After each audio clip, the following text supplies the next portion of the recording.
ऐसा बाप नहीं चाहिए। एक बड़े शहर में रतनलाल अपनी बेटी संध्या और छोटे बेटे कुणाल के साथ रहता है। रतनलाल बहुत गरीब है और शराबी किस्म का आदमी है। वो रिक्शा चलाकर अपना जीवन यापन कर रहा है। रतनलाल एक अधेड़ उम्र के आदमी योगेश्वर को कभी कभी अपनी रिक्शा से मार्केट या मंदिर छोड़ता है और कभी कभी बाजार से उसका सामान भी ले आता है।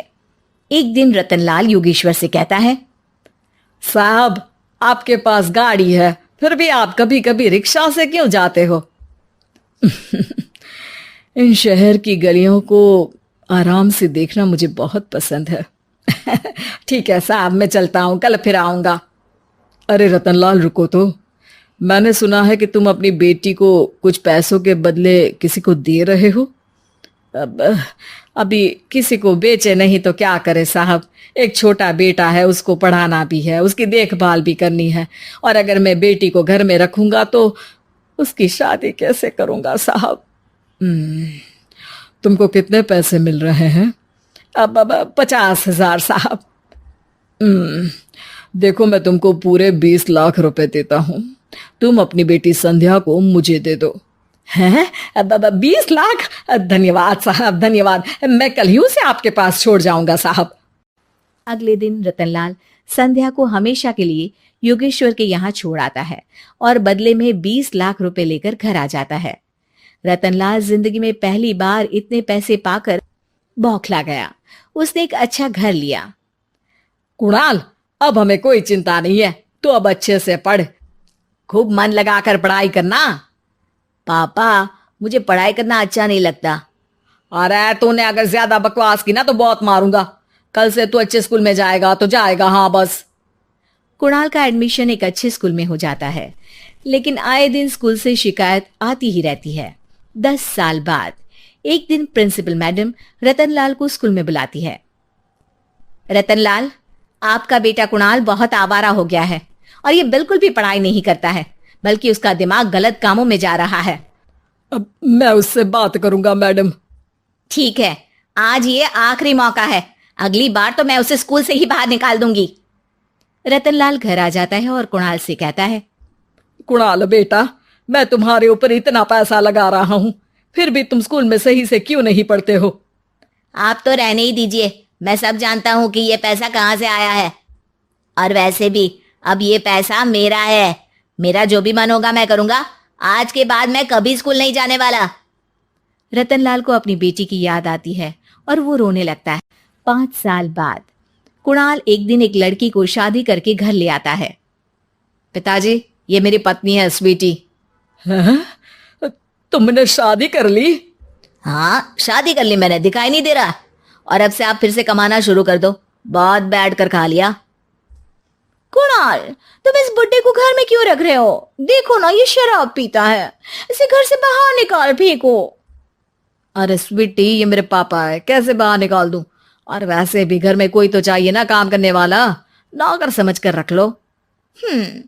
इस बुड्ढी को तो घर से बाहर निकाल कर ही रहूंगी मैं कब तक इसके लिए खाना बनाऊंगी। स्वीटी एक दिन घर के बाहर पार्क में अपनी दोस्तों के साथ बैठी होती है। तभी वो रतनलाल को बुलाती है। पिताजी, मेरे कमरे में मैं अपना फोन छोड़ आई हूँ, जरा ला कर तो देना। हाँ जरूर, अभी लेकर आता हूँ। रतनलाल फोन लेकर आ जाता है। कुछ समय बाद स्वीटी के फ्रेंड्स भी चले जाते हैं। स्वीटी अंदर आकर शोर मचाती है। चोर चोर! कहाँ है चोर? मुझे तो यहाँ कुछ नहीं दिख रहा। अरे ये अलमारी खुली पड़ी है, जरूर किसी चोर ने ही खोली होगी। अरे कौन आया था यहाँ? यहाँ तो पिताजी आए थे बस। अरे बहू, मैं चोर नहीं हूँ। मुझे तो आप पर अब बिल्कुल भी विश्वास नहीं है पिताजी, क्योंकि जब आप पैसे के लिए दीदी को बेच सकते हो तो आप चोरी भी तो कर ही सकते हो। अरे लेकिन वो सब तो मैंने तेरे भले के लिए किया था ना। मैं तो कहती हूँ कि हमें इनकी कमरे की तलाशी लेनी चाहिए। तुम बिल्कुल सही कह रही हो, चलो। स्वीटी और कुणाल दोनों रतनलाल के कमरे की तलाशी लेते हैं और उन्हें वहां स्वीटी की ज्वेलरी और पैसे मिल जाते हैं। मैं तो पहले ही जानता था कि चोर आप ही हो। निकल जाओ मेरे घर से और दोबारा अपनी शक्ल मत दिखाना। रतनलाल आंखों में आंसू लिए घर से निकल जाता है। स्वीटी मन ही मन सोचती है, आज तो मेरी प्लानिंग सफल हो गई। जैसा मैं चाहती थी ऐसा ही किया और बड़ी आसानी से उस बुड्ढी को चोरी का इल्जाम लगाकर घर से भगा दिया।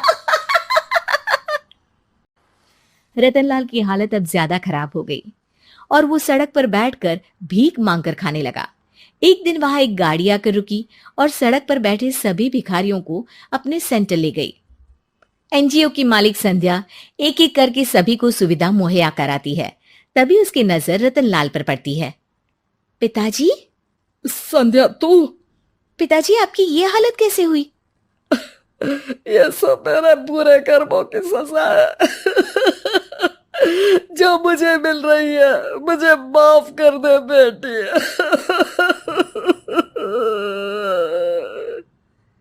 पिताजी, मैं आप पर बिल्कुल भी गुस्सा नहीं हूं, क्योंकि आपने मुझे यहां भेजकर अच्छा ही किया। मेरी जिंदगी बदल गई।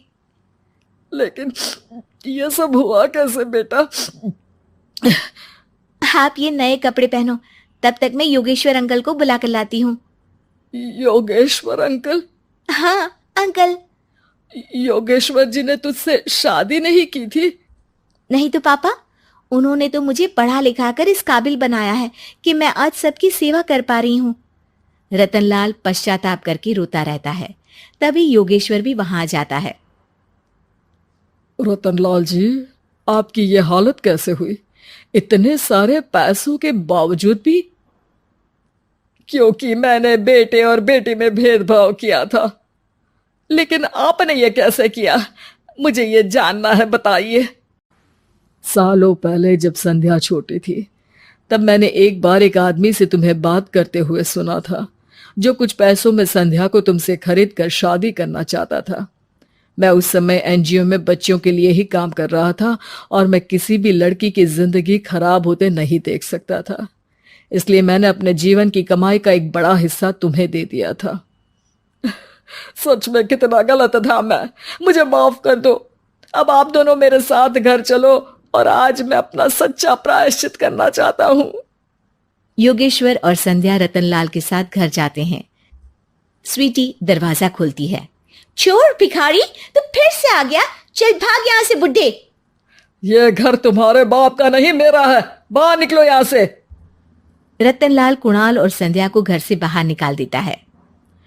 योगेश्वर जी, अब ये घर आपका है और अब आप यहाँ एक और एनजीओ खोल सकते हैं। शायद अब ये सच्चा प्रायश्चित है। संध्या अपने पिता के गले लग जाती है।